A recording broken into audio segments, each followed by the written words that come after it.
Hello，我係 Nicholas。咁今期嚟講，我就諗住話出期片去齋吹水嘅咧。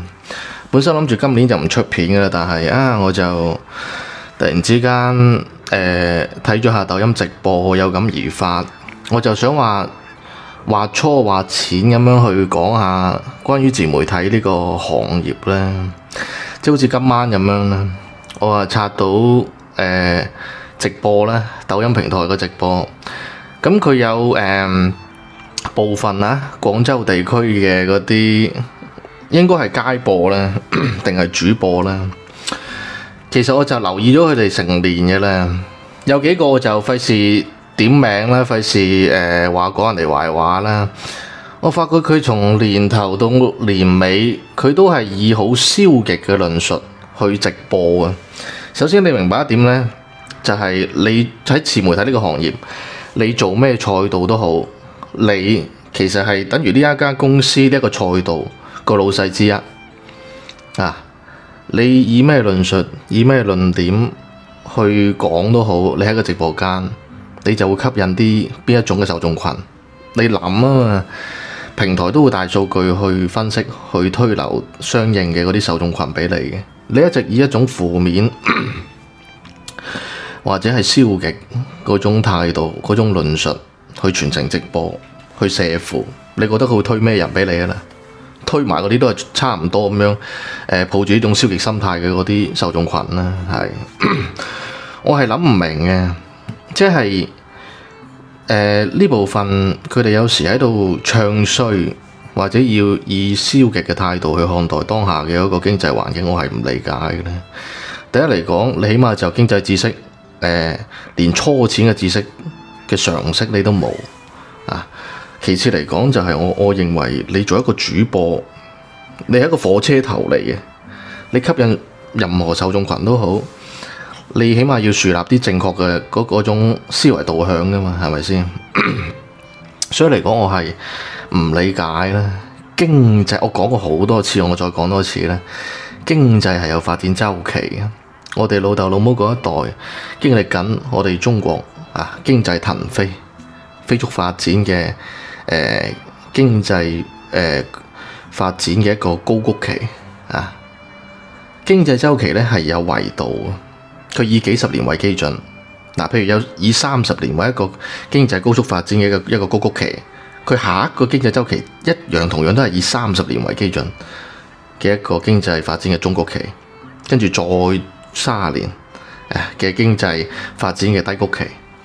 啊！經濟係有發展規律嘅，唔好諗住逆周期咧。我講過好多次啦，我直播都講過好多次啦。我特登出條片再講，無論你個體、機構，甚至乎一個國家，喺一個全球嘅一個經貿框架嘅一個經濟發展周期嚟講，係好難逆周期嘅。所以你連稍有嘅嗰啲經濟常識都冇，我唔明白你喺度射符唱衰啲咩啦，係嘛？即係你喺度歌頌苦難，何必啊？比你過得差嘅人大有人在啦。我係唔理解呢啲人，係歌頌苦難，苦過你嘅人大把啦。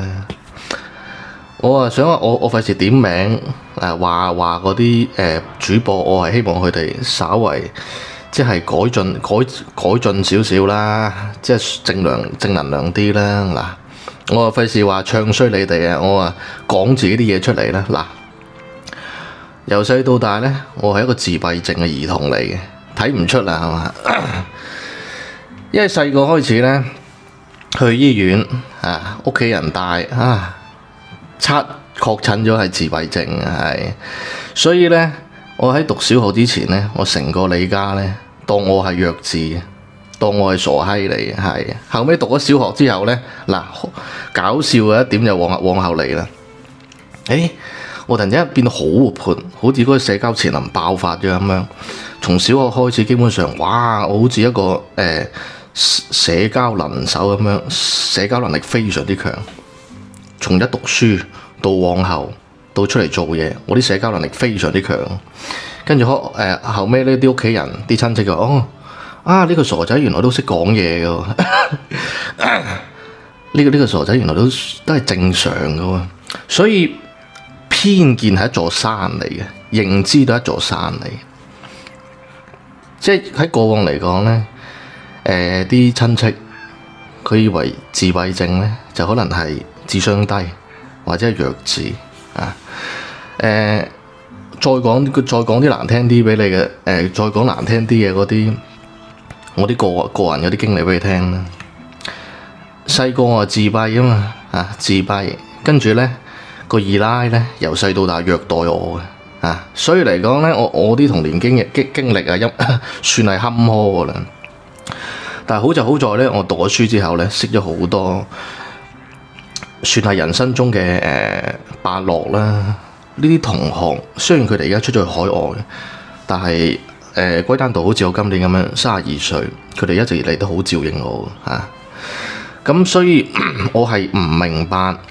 而家有啲當下啲人，佢以歌頌苦難去掩蓋自己嘅個人能力不足，我係真係唔理解㗎啦。你喺全球大環境嘅當下，你唔自我增值，如果之前出片話齋咧，技能增值、學術增值去提高自己，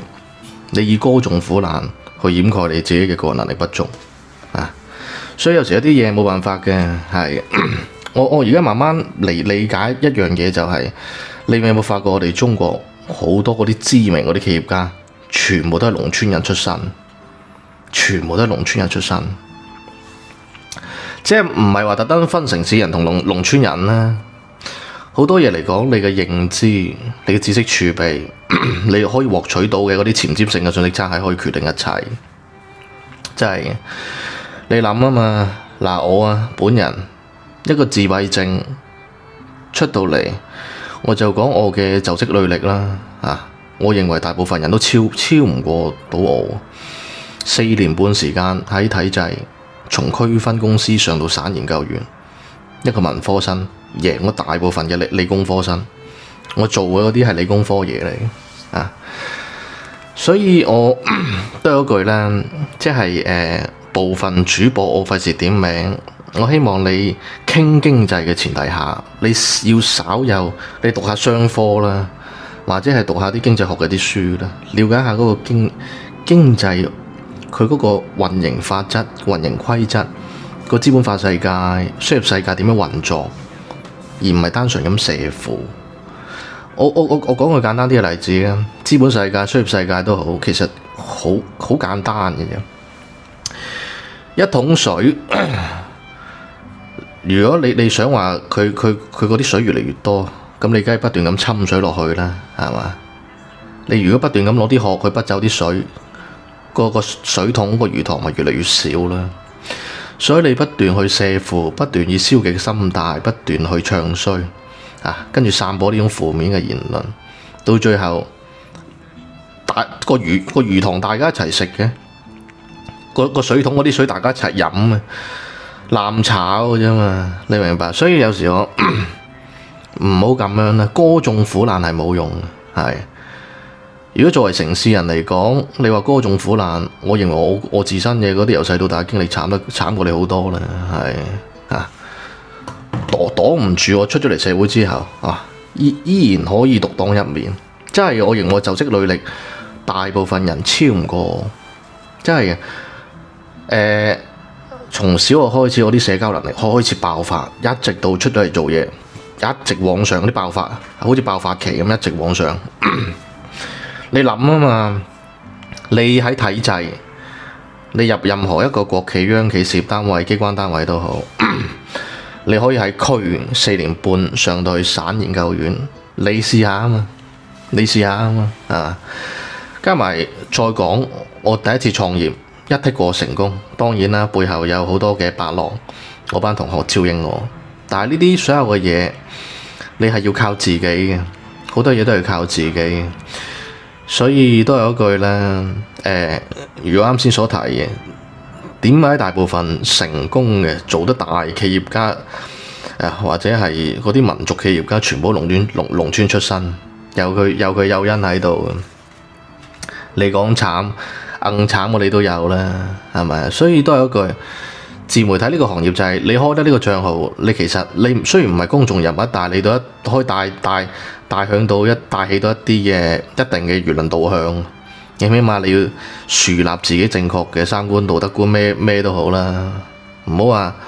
即係佢嗰班人成日都諗住話油頭粉面咁樣，見人講人話，見講鬼話，你咁樣講有咩用啊？你做街播做主播都好，你唱衰個經濟冇用嘅。平台大數據搞幾輪算法，幫你侵一侵咁樣，佢一定位你個帳號係呢種帳號嘅話，佢以後佢推流俾你啊，或者射啲受眾群俾你嗰啲咧，全部都係可能冇咩錢，亦都係咁消極因為你喺數字世界啊，你嘅嗰個你每一個人啊，嗰個數字體徵已經形成咗啦，所以你只會係不斷吸收咁多不斷咁樣，你越係宣泄呢種方向，而係散播呢種咁樣嘅導向，佢就越會係平台越會係